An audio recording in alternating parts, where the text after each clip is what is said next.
I am Whitney, a spry 67-year-old. A few years ago, my husband, who was a lawyer, passed away in an accident, and now I'm living alone. I have one son, but he got married and moved out. His name is Timothy. He's 35 years old. He works at a civil engineering firm, and currently, due to his job in a rural area, he resides in a rental apartment nearby with his wife. His wife, Brittany, is 33 years old. Timothy and she met at their workplace where they were colleagues, grew close, and after a period of dating, they got married 3 years ago. Given their jobs entail long business trips, they have decided to hold off on having children for now, so they don't have any yet. As for me, I'm eager to see my grandchildren, but I understand Timothy has his plans, so I'm patient. Currently, I am not employed, but thanks to my late husband's life insurance, accident insurance, and inheritance, I am living comfortably. I believe I am in good health for now, but recently I have started feeling the weakening of my legs and hips, and living alone has begun to feel a bit unsettling.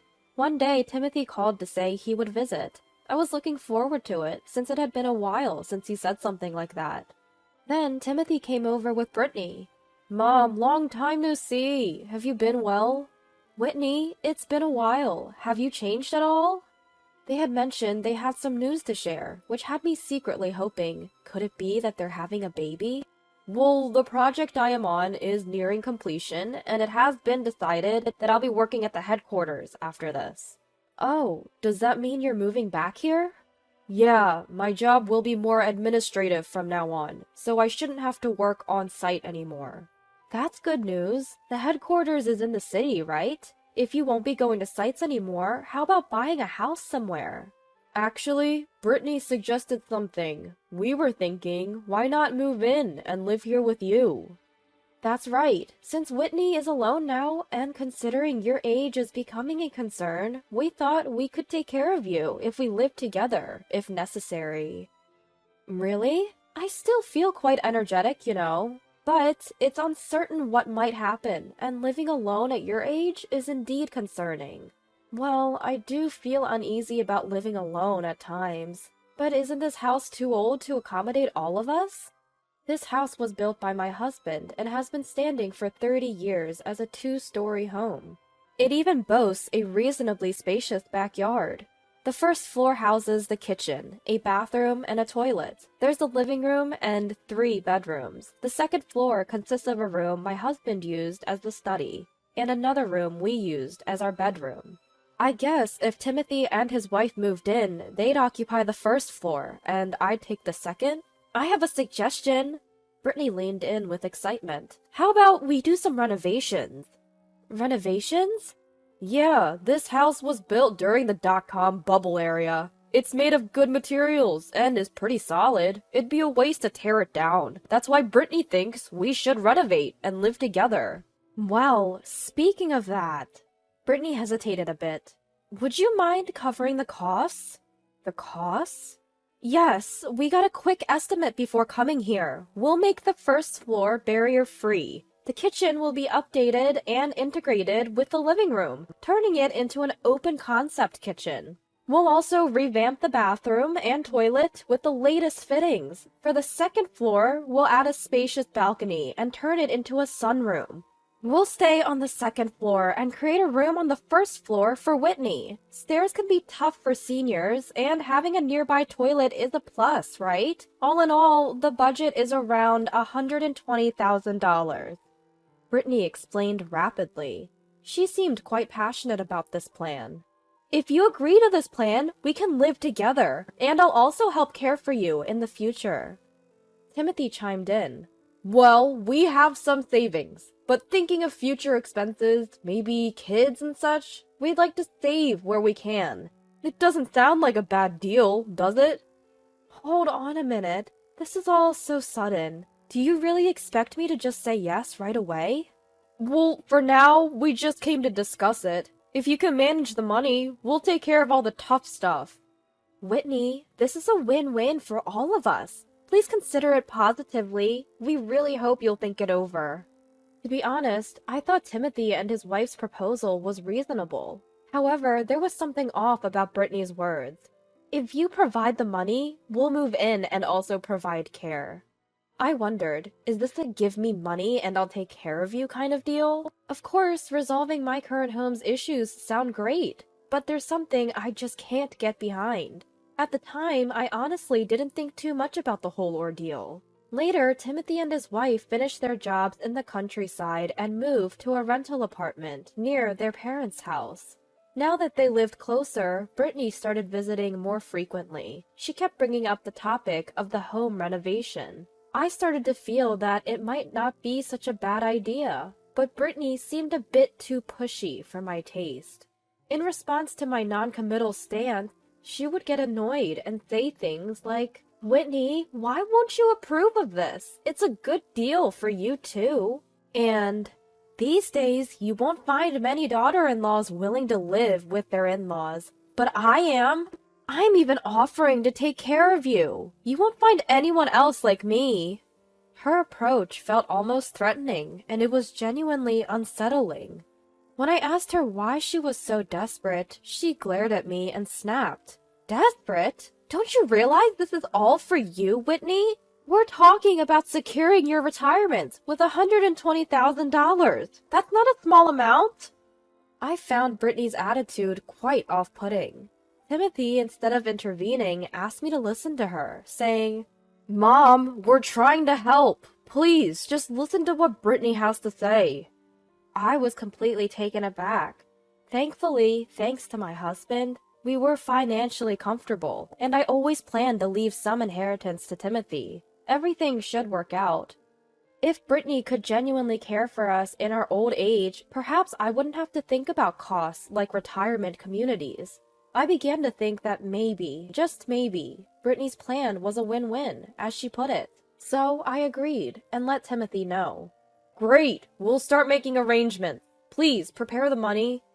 I liquidated some of my assets and transferred the funds to Timothy's account. We then officially contracted a construction company and requested designs. Later, we were told that the blueprint was ready and went to see it with Timothy and Brittany. That day, Brittany seemed in a good mood, far from the person who had yelled at me. I've never really looked at blueprints before, so I couldn't understand most of it, but they showed me the layout. The biggest changes were in the plumbing, with significant alterations to the bathroom, toilet, and kitchen. The first floor mainly consisted of a garage and a Western-style room. I noticed a small room connected to the garage.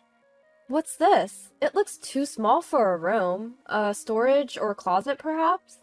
"Brittany, what's this room for?"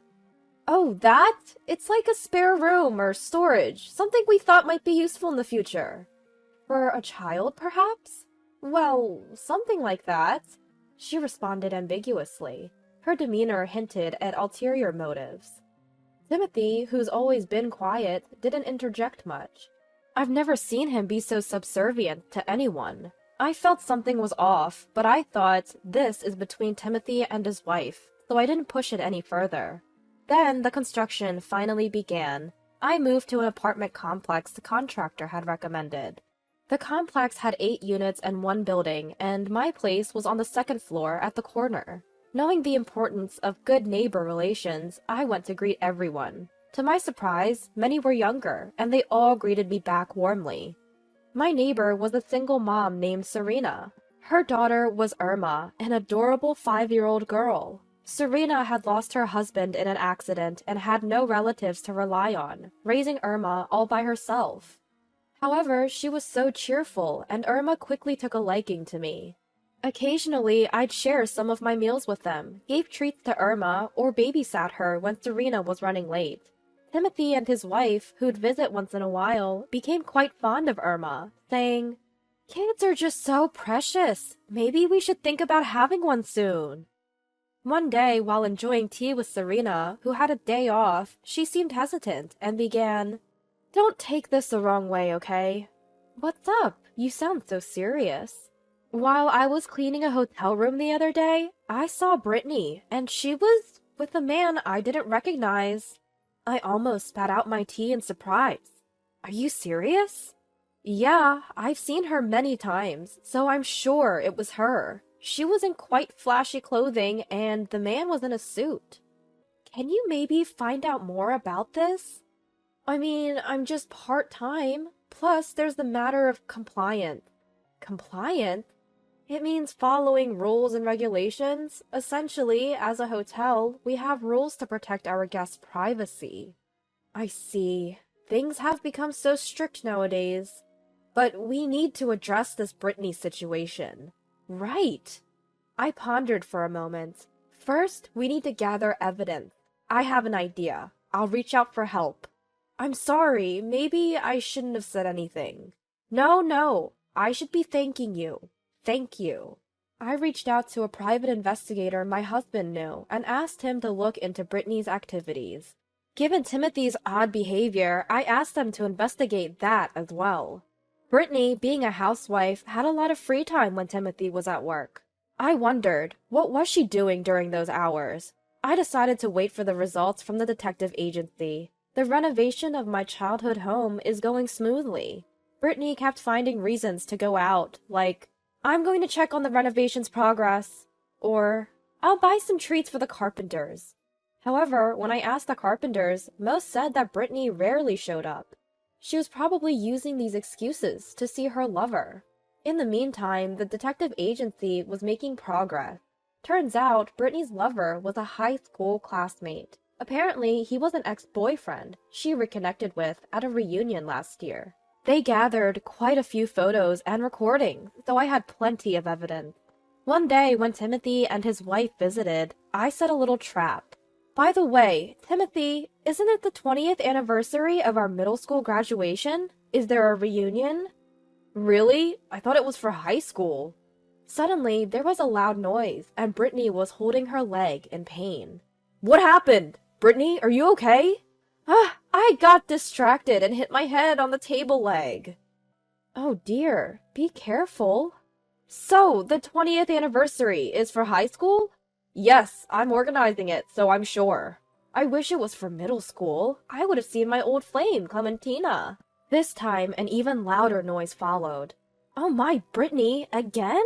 What happened now? Ouch, I'm sorry, I bumped my head. Maybe I'm just naturally clumsy. Mom's talking nonsense again. Clementina is now a mother of 2. Why do you keep saying stuff like that? Oh, really? Sorry about that. Brittany seems to react noticeably whenever reunion is mentioned. Observing her behavior, it's clear she's having an affair. Finally, the renovation was complete. The exterior had new siding, the roof was now solar paneled, and at a glance, it looked like a brand new house. The heavy front door was replaced with a lighter one. Inside, there was no trace of the old home. The bathroom was now spacious and clean, but the most transformed space was the kitchen.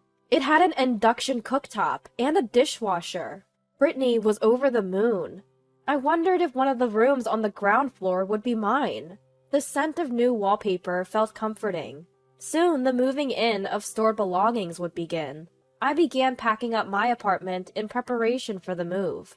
I said my goodbyes to neighbors Serena and Irma. Irma shed some tears, but she gave a small smile when I told her she could visit with her mom sometime. Then came the following Sunday. Before the move-in, I cleaned each room and considered the arrangement of electronics and furniture. Both Timothy and Brittany made decisions without consulting me, constantly sidelining my opinions. Feeling increasingly ignored, I finally raised my voice. Where should I put my stuff? Sure enough, hearing my voice, the two of them approached. Hey, this isn't Whitney's room, you know. Wait, what? I thought I was on the first floor. Where's my room? I'd prefer this one. What are you talking about? Your room isn't here either. The one we set aside for Whitney is over there. Pointing in the direction, I realized it was that mysterious room. Isn't that just a storage room? Just be grateful we provided a room at all. That's your room, Whitney. It's about 500 square feet, so it's spacious enough. What? There's no way I'm living in a storage closet. I raised my voice in frustration towards Brittany. Timothy, are you seriously going to trap me in there too? Well, yeah, looks that way. Timothy seemed genuinely sorry. So, this was your plan all along, huh? Don't like it? Feel free to leave. If you don't want to live with us, there's nothing we can do, right? Brittany started laughing loudly, while Timothy looked down in silence. Just then, a voice echoed from the front door. Right on time. "Hello there, I'm Attorney Galton. Is Whitney around?" I checked the time, and he was right on schedule. "It's been a while. Your late husband was a great help to me." "We're in the middle of moving, but we appreciate your guidance." "Let's get straight to business, shall we? It seems everyone's here." "Yes, please, come this way." As I led Galton and his assistant into the room, Brittany and Timothy looked completely taken aback. Galton began explaining. "First, regarding Timothy's debts, or rather his loans, they were recently settled by a third party. Here are the related documents." Meaning, I had paid off Timothy's debts on his behalf. "Wait, what is this?" "Mom, why did you—" "I found out about the debt from your failed investment. It was initially covered by Brittany's parents, but I've taken care of it. They were okay with the arrangement." "Mom, you knew about this?" "Now you don't need to hold back anymore. Speak your mind." "Mom, I'm sorry. Thank you. We'll talk about this later. That was just a small thing. Now, on to the main topic." "Main topic?" Timothy looked confused. From our conversation so far, Brittany was already sweating bullets. "Whitney, I'm the victim here. My husband lost our money in a bad investment, and my parents had to cover up the debt." She started defending herself, even though I hadn't said anything. "So, you've been manipulating Timothy, right? I mean, Timothy did wrong, but you've been up to something even worse, haven't you?" "What are you talking about? I've done nothing." As she said this, her face turned pale. Galton continued the discussion. "So, let's get to the point. Brittany, you're having an affair with an old flame from high school." "What?" Timothy looked at Brittany, his face full of shock. "No, it's not serious. It's just a fling. Timothy is the only one I truly love. I swear." "Well, we're just presenting objective facts here. Even if you say you only love your husband, it doesn't matter to the fact. We're just reporting based on our findings." The investigator then pulled out some photos and played a voice recording. "Timothy's just my ATM. I'm just using him until I can be with you." Where did they record that? They're really thorough. That was just the beginning of the recording. "I tricked that idiot and his parents to renovate their house. First, I'll kick out his mother, have a friend seduce my husband to catch him cheating, then divorce him. That way, I'll get the alimony and the house to pay off my parents' debt. Then I'll marry you. Smart, right?" "You're still bad news. I heard you had changed." "I'm just so in love with you. I want to be with you soon." There was more, but that was enough. The photos showed the two of them entering a hotel, embracing in a car's shadow, and engaging in compromising actions, both inside and outside the hotel. Brittany slouched, looking defeated. It was impossible to argue against such strong evidence. "We apologize for the inconvenience." I bowed deeply, impressed by the detective agencies and Galton's work. "We're at your service. Timothy, if you wish, we can help with the divorce papers, alimony, and property division." "Thank you for your hard work." Brittany, her position completely compromised, left the house, leaving Timothy behind. Timothy was visibly shaken, but it was clear their marriage was over. He requested to start the divorce proceedings right there and then. Later, the law firm reached out, and a meeting took place with Brittany, her parents-in-law, the man she cheated with, and his wife. It turns out Brittany's affair partner was an old boyfriend. They reconnected at a reunion, and the sparks reignited. It was supposed to be a one-night stand, but after his transfer back to town, they continued the affair. He was married and had a child, but this led to their divorce. Our Timothy finalized his divorce and received a significant amount in alimony. Brittany's parents paid for it, making their daughter and her boyfriend repay them as a debt. Both Brittany and her boyfriend were disowned by their families. The two now work and live at a remote hotel, barely getting by, repaying their debt. Sometime later, our next-door neighbor Serena visited with Irma. Irma's kindergarten was nearby, and they were on their way home. Irma was very fond of Timothy, so I told them to visit any time. After several visits, Timothy and Serena grew close and eventually married. Relationships can be unexpected. Now in this house, Timothy has a new wife and an instant elementary-aged granddaughter. Irma calls Timothy Dad, and me Grandma. We cherish her as if she's our real granddaughter. Timothy and his wife live harmoniously. I cherish these happy moments.